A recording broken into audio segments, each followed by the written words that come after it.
Oh, what is this? What in the world? I've had my locks in braids for about 2 weeks now, and with my hair being in braids, I haven't washed it in the same amount of time. I know that the buildup is getting pretty bad now because my scalp is getting irritated. So with all this happening, let's take a closer look. So just at first glance, you can see how I have a bunch of flakes, or it almost looks like dust up there. But this isn't necessarily a bad thing. When you experience buildup or something on your scalp, you have to figure out what it is first before figuring out how to handle it. Now, the buildup that I'm experiencing on my scalp is completely natural, coming directly from my own body. It's not any external shampoos, external oils, or any other products that are actually being built up onto my scalp. I also want to mention that this isn't lice. There's no bugs in my hair or anything like that. But let's take a closer look and see what we can do to resolve the problem. So when it comes to buildup on the scalp, it's very different than buildup in the actual lock. Let's pretend this area right here is your scalp, also known as your derm, which means your skin. As your skin regenerates, this essentially moves up as new skin comes in. With your dead skin moving up, the skin will begin to break down almost into little pieces, and those pieces will flake off into different directions. And with your hair, some of those flakes will land off into the hair.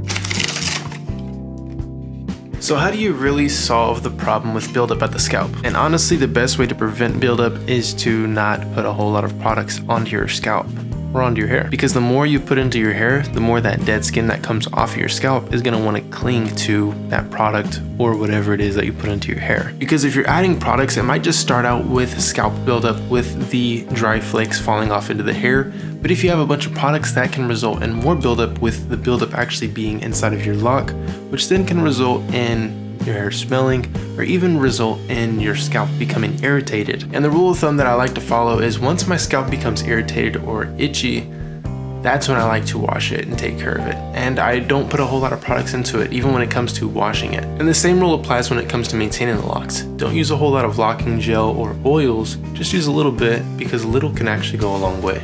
Another way to prevent scalp buildup or even your hair smelling is to not cover it up as much. A lot of people like to wear do-rags, beanies, hats, and all these other things, even wearing hoodies. This prevents the hair and the scalp from any air circulation, not allowing your scalp or your hair to even breathe, therefore allowing all that smell and whatever it is in there to stay where it is, versus allowing it to be released.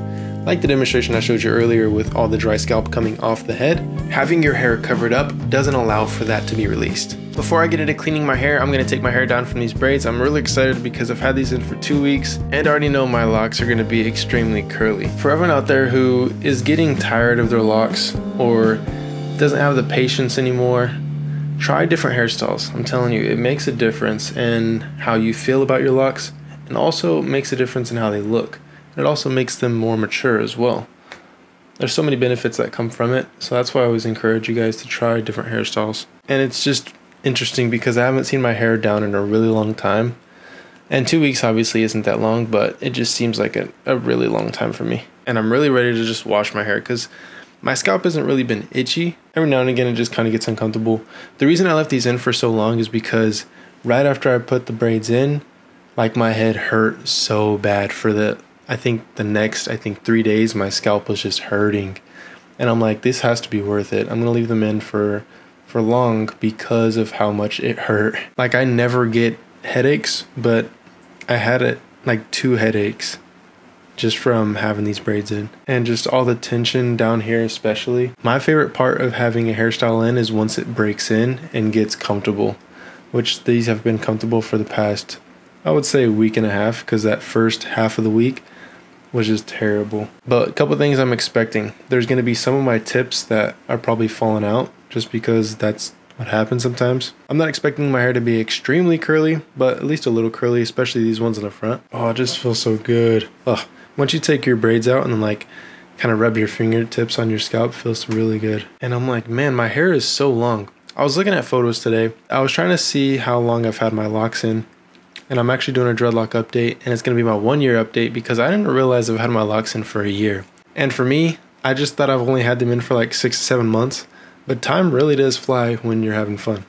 And I was actually enjoying the entire process. A tip that I want to tell you guys as well, if you haven't started your locks yet, is skinnier locks appear longer. Another thing that makes hair appear longer as well is if you have a full set of locks. I can like start to smell my hair now that I'm taking my hair out.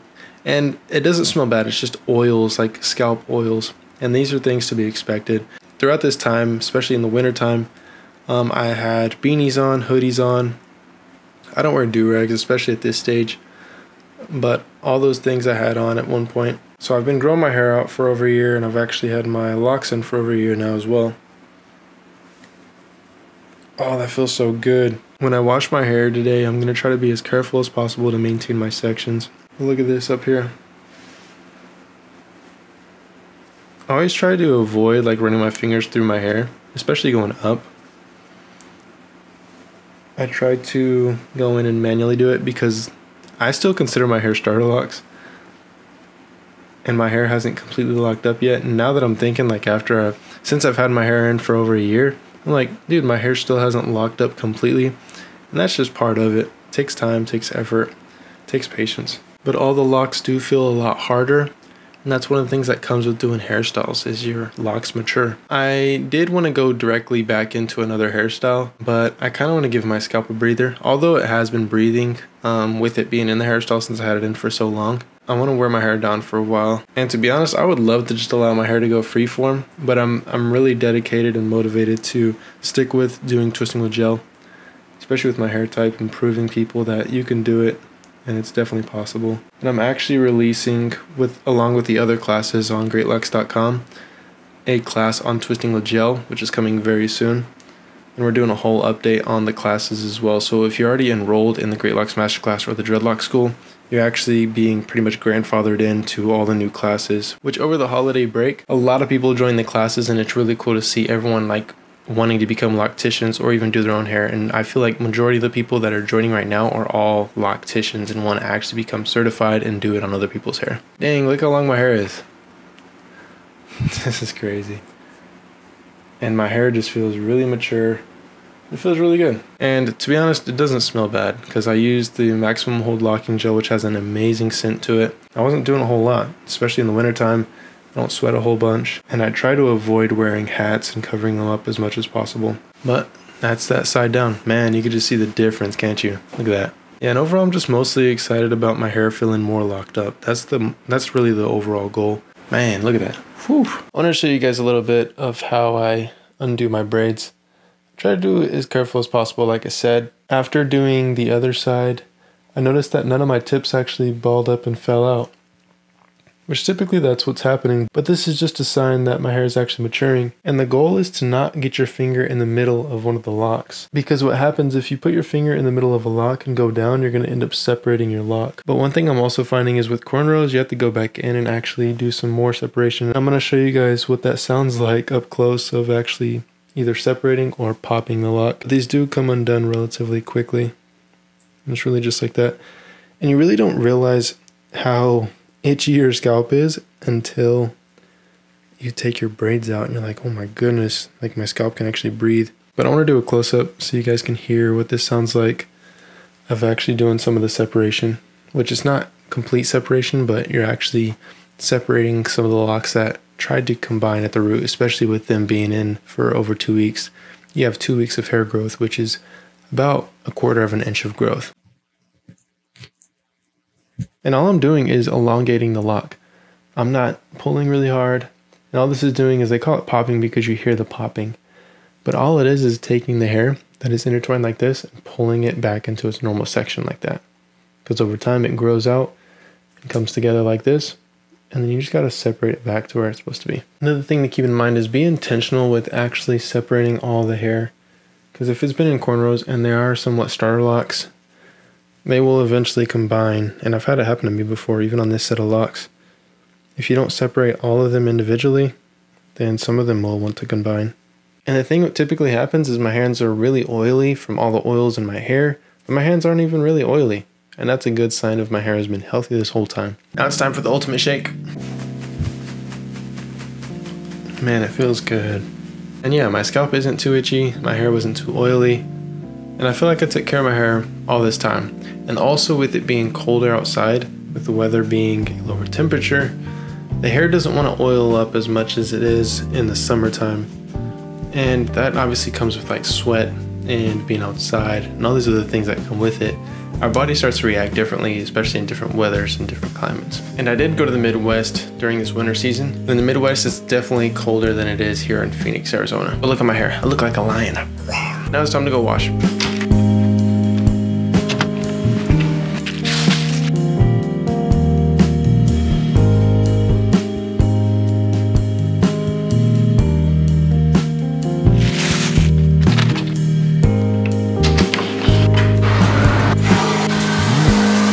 Shower. My hair is really damp right now, and I'm going to do a no product retwist. So a no product retwist is pretty self-explanatory. It's retwist with no products, and the goal isn't to get a clean look. The goal is just to make sure that all your hair is in the section that it's supposed to be in.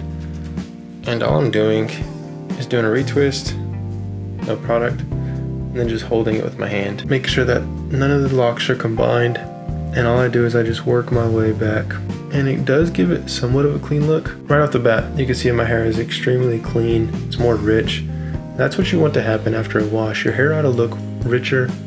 And by richer, I mean you see your natural hair color. It doesn't look faded, because when your hair is dirty, it almost looks like your hair color is faded. So look at this big combination right here. All these, I think there's 5 locks right here. It just found their way into each other, doing what we don't want to happen. And some of these locks on the top of my head, like down here, closer to the tip, they're locked up. But literally like the rest of the lock is just like barely hanging on. And that's why they're more prone to combining, because they're not fully locked. Good thing to do this while your hair is damp is because it really pulls all the hair together very well. Versus if your hair is dry, which these are 2 locks right here. Pull them apart. Alright, I believe I went through and got all of them and separated them and made sure that they're not combined. And guys, as I was twisting my hair, I just was reminded of my first set of locks and how I just let them go. And then I would just wash them, and sometimes I'd retwist just because I wanted to do hairstyles and things like that. But now I'm like, man, I really like just allowing my hair to go and do its own thing. I know they would turn out looking really cool, but like I said, I want to stay committed to what I originally started for. And I'm saying right now that maybe in the future I will change my mind and go with just allowing my hair to lock up on its own. And I'm completely okay with that after my hair has all initially locked up and, you know, it won't come undone and things like that. So I'm gonna give it some time.